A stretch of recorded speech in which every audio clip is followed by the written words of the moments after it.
Pessoal, então aqui fechada a meta de 3.000 ações do Bradesco com um valor de R$ 33.000. A gente vai ver quanto está rendendo por ano e por mês, na média. Mas muito além disso, a gente vai fazer um resumo rápido dos principais motivos que nos levaram a montar essa posição em Bradesco. E muito mais importante do que isso, a gente vai passar por alguns conceitos fundamentais que você precisa ter em mente. O mercado ele é muito mais sobre você do que sobre o próprio mercado, né? O jogo ele é mental, o jogo ele é psicológico. Você pode ser o melhor analista do mundo. Se você não conseguir controlar a sua cabeça, você vai perder dinheiro, você vai fracassar, você vai desistir. Já diria Bogo, né? O tempo é seu amigo e o impulso é o seu inimigo. A gente vai fazer um resumo aqui dos principais pontos que nos levaram a montar essa posição. Hoje essa posição em Bradesco é uma posição visando uma oportunidade de preço. Hoje eu vejo no Bradesco uma oportunidade de preço. Você vai ver que os ruídos eles estão aí, taxação de dividendo, recessão, crise, mas os ruídos eles sempre estiveram aí, né, pessoal? Muito mais atrapalham do que ajudam. Esse aqui é um gráfico da Economática comparando o retorno do Ibovespa de 2000, dos anos 2000 até 2024, para quem ficou posicionado no tempo inteiro, né? Então nesses últimos 24 anos ele traz aqui a linha em azul, o retorno de quem ficou posicionado esse tempo todo, e em amarelo é o retorno de quem perdeu os 10 melhores dias. Então, olha, para quem perdeu os 10 melhores dias nos últimos 24 anos, teve um retorno quase 3 vezes menor do que quem permaneceu posicionado o tempo todo. Esse é o risco de você ficar se atentando muito em notícia, ficar tentando antecipar algum movimento que possa vir acontecer e que seja ruim no mercado. Você teve aqui 2008, né, o subprime, 2015, 2016, impeachment do governo Dilma II, 2020, pandemia, e quem tentou antecipar, quem perdeu os 10 melhores dias, olha isso aqui, são 10 dias em 24 anos. Quem perdeu os 10 melhores dias nos últimos 24 anos teve um retorno quase 3 vezes menor do que quem ficou posicionado o tempo todo. Então, primeiro ponto, os pontos negativos, eles sempre vão parecer mais importantes e os argumentos negativos, os argumentos contra, eles sempre vão parecer mais convincentes. Isso é a natureza humana, é assim mesmo, a gente tá sempre sendo propenso a tomar as decisões erradas e isso é normal, é a natureza humana, tá? Então, uma dica, uma sugestão é, não fique se atentando muito a essas notícias ruins que acontecem por aí, porque os ruídos, eles sempre vão acontecer, eles mais atrapalham do que ajudam. Os argumentos ruins, os argumentos contra, eles sempre vão parecer mais convincentes, por mais que eles não sejam. Isso aqui é o que tá por trás da oportunidade de preço do Bradesco, a gente vai dar uma passada rápida nisso aqui. É aqui que o quebra-cabeça, as peças se encaixam, as coisas começam a fazer sentido, e aí você vai entender por que que o Bradesco hoje ele é uma oportunidade de preço, tem a ver com o valor de mercado. Quando a gente olha aqui para o valor que o banco negocia hoje, a gente vai chegar na conclusão de que a operação bancária ela tá praticamente dada a esses preços, com PL de 4 vezes. E para finalizar o vídeo, a gente vai ter também no final um resuminho bem didático, bem legal, sobre os pontos positivos e os pontos negativos do banco. Então, sem enrolação, vamos lá pro vídeo.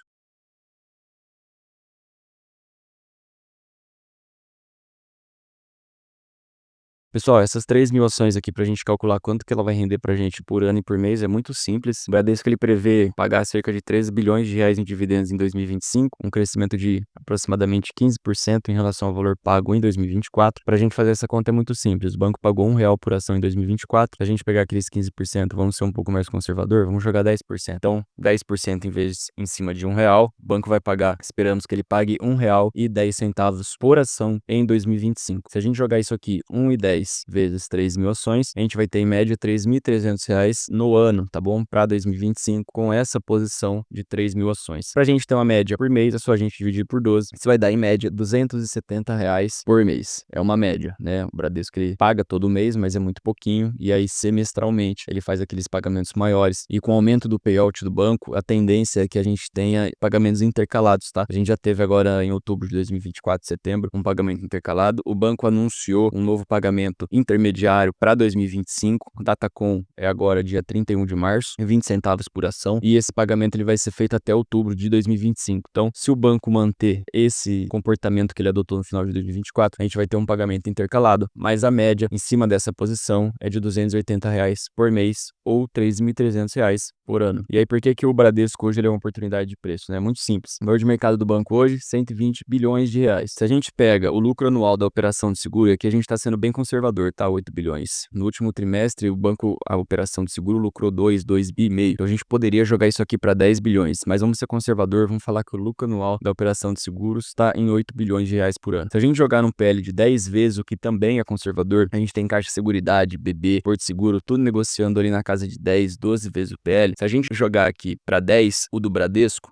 operação de seguros do Bradesco, a gente vai ter um valor de mercado para a operação de seguros de 80 bi, porque 80 bi multiplicou 10 por 8, tá? Valor de mercado da operação de seguro, 80 bi. Quando a gente tira do valor de mercado total do banco, ou seja, pega lá os 120 que ele é negociado hoje, pega esses 120, tira esses 80 da operação de seguros, você vai ter um valor para a operação bancária de 39 bilhões de reais. Será que não é muito pouco 39 bi para uma operação do tamanho do Bradesco, um banco quase centenário, né? Com o primeiro banco do país a ter presença em todos os municípios do país, com postos de atendimento, agências, né? Muito município, pessoal. São quase 6 mil municípios. O Brasil é muito grande. Esse banco ele é gigantesco, ele tem um know-how, tem uma expertise. Você não constrói da noite pro dia. E se a gente pegar aqui o lucro anual da operação bancária, que também está girando ali em torno de 10 bilhões de reais por ano, a gente vai ter um PL para essa operação aqui de 4 vezes. Isso aqui é PL de banco público, tá? Banco público que negocia PL de 4 vezes, 5 vezes, um PL mais esmagado, mais amassado, né? Isso é normal para banco público. O governo tem uma participação ali representativa, né? Quando a gente olha para o Bradesco, a gente fala de uma corporação privada. Então, eu vejo uma oportunidade de preço, principalmente se tratando de uma seguradora que é líder de market share, né? Quando a gente olha para o Bradesco Seguros, ele é líder de market share, 22% aqui, ó, 23, né? 22,9. 23% do market share de seguros do Brasil tá na mão do Bradesco. Então, você vê, é uma operação de seguros que tem uma receita de 100 bilhões de reais por ano, 120 bilhões de reais por ano, é muito dinheiro, é muita coisa. E aí é muito interessante a gente analisar aqui o drawdown do Bradesco. Isso aqui significa o quê? A porcentagem que as ações caíram em relação ao topo. Você vê aqui que o Bradesco em momentos de crise ele cai 50%, 55%, crise aqui do subprime 2008, 55%, governo Dilma 2, 40%, Covid 55%. Quando você olha aqui para o momento que a gente está vivendo hoje, o Bradesco já faz bastante tempo que ele trabalha aqui nessa zona dos 50% abaixo do seu topo. Eu tô falando que vai subir? Eu tô falando que não vai mais cair? Não, não tô falando nada disso. Eu só tô falando que quando a gente analisa de forma histórica as quedas percentuais da cotação do Bradesco, a gente trabalha nas mínimas e você pode ter certeza que é muito melhor comprar o Bradesco a 10, comprar ele a 11 do que comprar a 20. Quanto a isso você não tem a dúvida. Você compra duas ações com o preço que você comprava uma há poucos anos atrás. Então aqui que tá o pulo do gato, você ter paciência, quando você for fazer os seus aportes, você procurar por oportunidades de preço, porque o que eu vejo é muita gente fracionando ali os aportes mensais e comprando qualquer ação independente do preço. Isso não é inteligente. Você tem que analisar que tá valendo mais a pena você colocar o seu dinheiro naquele momento. Eu sei que nem todo mundo quer ter esse tipo de trabalho, mas na verdade, com o tempo, isso vai se tornando tão automático e tão natural que você nem considera isso um trabalho a mais. Então busque cultivar e treinar, ter esse tipo de comportamento, esse tipo de visão crítica, porque isso vai multiplicar muito o seu retorno lá na frente. Os momentos de incerteza, né, os momentos de estresse, eles sempre vão te proporcionar um retorno muito maior do que a média, muito maior do que a renda fixa, inclusive. Isso aqui é um estudo da Canuma, uma gestora de fundos imobiliários, e aí ela traz aqui o histórico de preço sobre o valor patrimonial do IFIX. Olha só que interessante, né? Quando o IFIX trabalha aqui nessas zonas, e olha que a gente tá falando do IFIX, hein, pessoal, que é um péssimo índice, assim como o Ibovespa também é um péssimo índice. Quando o IFIX ele trabalha aqui no PVP abaixo do 0,87, né? Ou seja, com um desconto médio dos ativos ali de 22%, o seu retorno esperado para os próximos 12 meses é de quase 20%, 19%, contra o retorno esperado do CDI para o mesmo período de 11%. Então, ou seja, é aqui que as pessoas ficam com medo, quando na verdade aqui elas deveriam